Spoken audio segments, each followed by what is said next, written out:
And the heat hand actually does work. Turn it on. It's about 115 just a minute ago before I shut it off. So even that gauge works. The oil pressure gauge still fluctuates.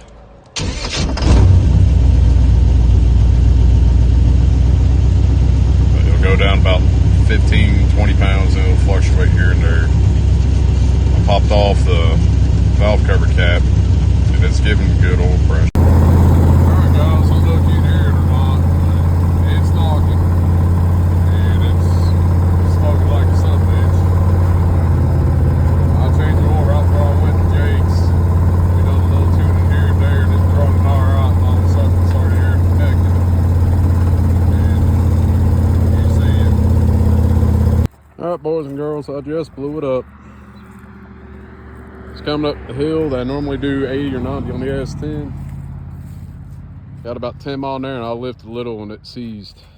As I rolled in, I heard something and pop, and well, lower hose popped off, no big deal, but she's done.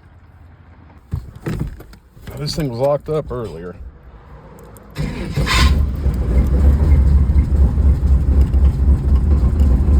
Fired right up. It sounds like shit, but alright boys and girls, it's been a day or two, and you know, last update was getting the car running, getting it ready for a little test drive here and there, and it started out good, but it didn't. Long story short, it technically I am unsure, but oil issue, rod knock, about 3 miles. Locked up. Well, I got a plan. Pulling out this fucking LT1. I don't know what it is. I figure it'd have been good. We checked all the tolerances. Everything was set good. Just one of them things. But for now, we're putting a 305 TDI setup back in it for now. I did end up getting a 69 307. I know I'm gonna get a lot of hate on that, but you know, it was originally in a 69 Chevelle base model, this and that. I thought it had a power glide. I was like, well, good, I can recoup, you know, a few dollars back between all this and that. No, it turned out to be a 307 with a turbo 350, not a power glide. He said he may have one to go with it, but unfortunately I haven't found it. So for now, I've been on the lookout for a turbo 400. Not for this car, but for the S10. Because lo and behold, we've got, what, 5 days? Yeah, 5 days until testing. I was originally going to get White Betty here to pull it with, you know, the 22-foot enclosure, but I'm dealing with a few things on that with coils and everything. So for now, I've got enough in storage to where I can make something work, and we're going to end up using a little trailer down there, which is just enough for the S10, but it's good enough for now. I told my boss he can get that one back. Original plan is to use it till I find a open close, but that thing, it's good, but our driveway's a little rough, and there's 1 or 2 spots, even though it was empty, that I was worried about it scrubbing the tires. And I was like, no, for now, I'll just, you know, use that one. He said he parked neighbors said go for it, and I was like, man, that's just, it's a good plan. But right now, with the way, you know, oil prices is and everything, this thing alone, $35, $40 pulling that thing empty from Wilkes up here. That's back when gas was $3.09 a gallon. Now it's $3.80. No. So the plan is, you know, get this and that ready. I've actually got a few wheel and deal coming through today to where I can get a few things cleared up and get a few more funds going back in it. But for now, let's go ahead and start getting this damn thing pulled out and I'm gonna try to set up a little, you know, short clip timeline. Want to get done sooner the better, because I'm only off today and tomorrow, then Tuesday and Wednesday, and then Thursday. Well, Wednesday and Thursday, I've got to have everything ready to just go to work, leave, and go directly to the track. So, yeah, stay tuned. All right, everybody.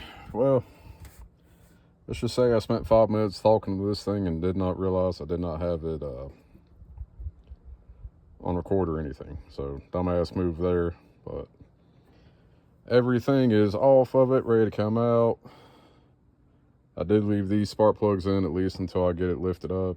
But motor mount bolts out, bell housing bolts are out, which, if anybody's familiar with these, I don't remember how the hell I done it so easy back 4 or 5 years ago, but these upper two right above your starter and right over here is a fucking nightmare. But a little patience, a little cussing, or 4 or 5 cups of coffee will definitely make it persuadable, so to speak. But everything's off, getting ready to back the truck down here with the cherry picker. However, I did leave this header on because with these mid lengths, you know, the passenger side is a little bit of a nightmare, especially if you have the AC version on the heater core. So if anybody's interested in an actual, you know, air conditioned version heater box and they have a non-AC one, you know, hit me up. I'm more than happy to trade off. A lot of people say just cap it off. Well, after this one gets done, even though it does look like shit, it is still going to be a daily. I do have a windshield ready to go in. I told them it would be a month before I have it ready. They said no hurry. Eventually I do have to clean up this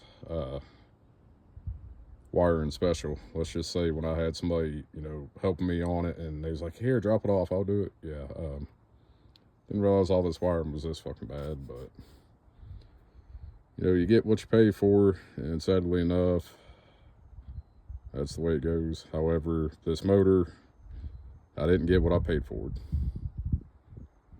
$250 for it. Water pump alone was another $150. Then the whole this and that is all bullshit. But there's about $1,400 in this motor, and I didn't make it 10 miles. But yeah, stay tuned. All right, boys and girls, it's out. However, I just feel like a dumbass. Apparently, I clicked picture instead of video. But we gotta get ready to strip it. I need the flywheels. It's a 168 later model. I've got plenty of early models, but only 1 or 2 68s for the later model. Got 2 153s, but I like the 168 because, you know, the K1500 mini starter fits perfect, and you know, this is 10-1 and it started good. It's the ironic same one as the green one up there. Other than that, doing by myself wasn't bad. You know, scuffed up the yard a little bit, but you got 500 pounds hanging by the air. My cherry picker is bent because when we pulled that 307, the legs would not roll in perfectly, so we had to deal with that. But you know, all that shit's done. And you know, I really don't even know if I want to clean it up, so I got a feeling that it's probably going to be another 2 or 3 months before I do another motor. But I want this 305 to live a little bit, and I don't know if it's going to be the 307 that gets built for this one, the 327, or one of the 350s I got. I still have that one from Dale to go get, which is a early model. I think it's a 72 or 73. But right now, I don't know. I mean, I just want to get the damn thing running.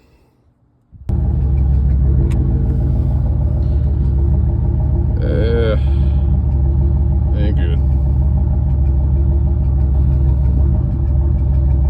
But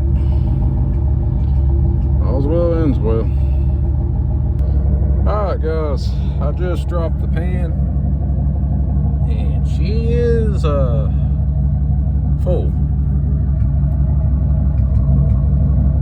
has at least 2 rod bearings and maybe more. And it's on the pump and everything else. So she's cooked. But what do you do? Alright, y'all. I tried to get video going and everything, just wasn't having it. Getting in a hurry, trying to figure out this and that. Got everything situated. The upper hose ain't exactly what I wanted, but it'll work. I've got to get a lower one. Cranked up just a sec ago, found out 180 out, so I'm trying to get that dialed in. But, you know. Anyways, the torque converter is off, so, you know, it's just all motor.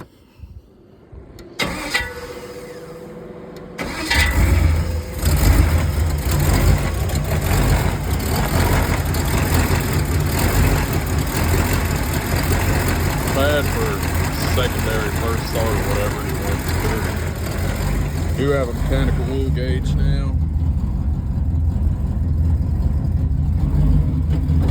Let's get a little rough getting over here. I'm pretty happy with that.